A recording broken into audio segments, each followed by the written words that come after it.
இதே மாதிரி யாராச்சும் இருந்தால் மறக்காமல் கமெண்ட் பண்ணுங்க.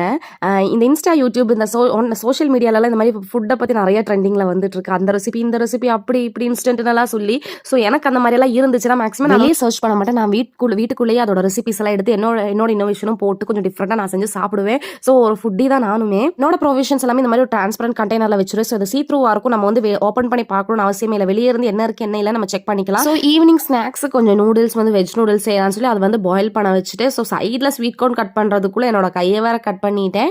அண்ட் வந்து நான் இந்த ஹப்பிமாவோட 10 rupees packet fried rice masala தான் போட்டு நூடுல்ஸ் செய்வேன். சூப்பராக இருக்குங்க. வேறு நீங்கள் என்ன சேர்க்காட்டியும் நோ இஷ்யூஸ். அண்ட் வந்து அதெல்லாம் நல்லா சாப்பிட்டு முடிச்சதுக்கப்புறமா அப்பத்துக்கு ஒன் ஆஃப் த நல்ல காம்பினேஷன் தான் இந்த முட்டைக்கறிங்கிறது. ஒன் ஆஃப் த காம்பினேஷன் தான். அதை தாண்டி நிறையா சூப்பர் டூப்பரான காம்பினேஷன்ஸ் எல்லாம் இருக்குது. ஸோ முட்டைக்கறி கொஞ்சம் ஈஸியாக இருக்கும் செய்யறதுக்கு. அது உடச்சூற்றி வச்சா சூப்பராக இருக்கும். அது போதாதுன்னு என்னோட ஒரு ஆர்ட் ஸ்கில் வச்சு அந்த அப்பத்தில் ஒரு ஹார்ட்டினை போட்டு என் ஆளுக்கும் கொடுத்துட்டேன். ஸோ இனி vlog அவ்வளோதான்.